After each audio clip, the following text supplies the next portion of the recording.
I welcome you to this topic. This topic is solving simple equations. It's a new topic actually, although still on algebra, but we'll be talking about solving simple equations.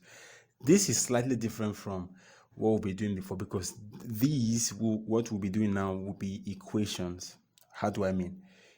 This is an expression. Let me just write something. 3x plus 8 plus 4y. This is an expression. But immediately I put an equal to sign, it becomes an equation.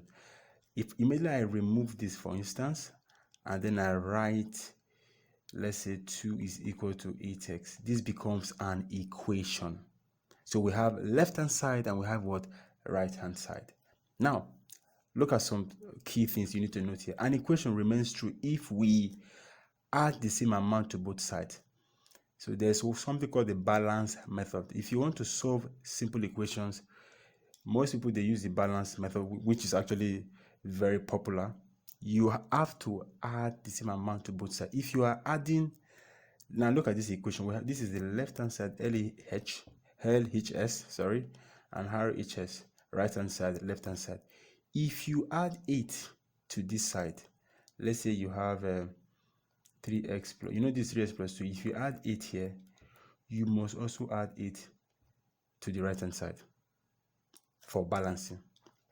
If you subtract the same amount from both sides, from one side, you must also subtract it from both sides. Okay, so it's still an equation. Even if you subtract any number, just make sure you do it on both sides. It's still, nothing will make it not to be an equation. It will still be an equation because what was done on one side was also done on the other side. Now, another one, multiply both sides by the same amount. It will make the equation still be an equation. All right. So if you have, let's say you have 3x is equal to 8 now, and then you decide to multiply both sides by 2. So you decide to do this. It's still valid. It's still very okay because what was done on the left-hand side was done on the right-hand side. What about dividing both sides by the same amount? You must have seen something like this. If you have 5x is equal to 10, and for instance, you are looking for x, usually what you do is say you will say divide both sides by 5, or divide both sides by the coefficient of x, which is what? 5. So if you divide the left-hand side by 5, you must also divide the right-hand side by 5. So this will become 5x over 5. And then 10 will not be left out. Otherwise, 10 will become very angry and it will say, no, this is no longer an equation. I cancel everything. So you must also do the same thing on the right-hand side. So all of these things will be valid if what was done on the left-hand side was also done on the right-hand side. I hope you have been able to get everything I said so far. In a nutshell, an equation will always remain balanced if we do the same thing to both sides. That is exactly what I have been talking about. Is that okay? So let's just do one example and then we create another video for other examples. Solve the equation 4x minus 6 is equal to 18. Solution: 4x minus 6 is equal to 18. How do we solve this question? How? Now, when they say solve the equation, what they actually ask you to do is to find the value of the unknown. So in this case, we want to find the value of x. That is what they mean when they say solve the equation. You are looking for the value of x. So don't get confused. Now back to the question. Using balance or balancing method. I told you that whatever you do on the left-hand side, you must do on the right-hand side. First of all, I need to start peeling out, if that's a good word to use. I need to start removing every stranger that's attached to x. Now, minus 6 should leave here. 4 should also leave. So let's start with minus 6. There is something called additive inverse. Though I will not go into details. There's something called additive inverse. All right. Now, what additive inverse does is to eliminate that particular number. So if I ask you what is the additive inverse of 5, you will simply tell me it is minus 5. Do you know why? Because 5 minus 5 is equal to what? 0. So minus 5 will eliminate 5. Minus 5 will eliminate 5. Now, if I ask you what is the additive inverse of minus 6, you have to change the sign now. You won't say minus 6 anymore. You will say plus 6, because minus 6 plus 6 is what? Still what? 0. So you look at the sign. The additive inverse of a number that is positive will be the negative of that same number. So if I ask you now, you tell me what is the additive inverse of 10? I'm waiting. Of course, it's minus 10, because 10 minus 10 will give you what? 0. 10 minus 10 will give you 0. All right. So it's going to be, all of this will be applying here. I'll still talk about multiplicative inverse when I get there. So let's do this now. Now, how do I take away this minus 6 from here? I'm going to add plus 6 to both sides, because minus 6 plus 6 is equal to what? 0. Remember, I am eliminating everything that is attached to x. I want x to be the boss, to stand alone. Is that okay? So I'm going to add 6 to both sides. Remember, what you do on the left hand side, you must also do on the right hand side. So what do I have? I will have 4x minus 6, then plus 6. Remember, I'm adding 6 to both sides. Then I have 18 plus 6. What's minus 6 plus 6? It is 0.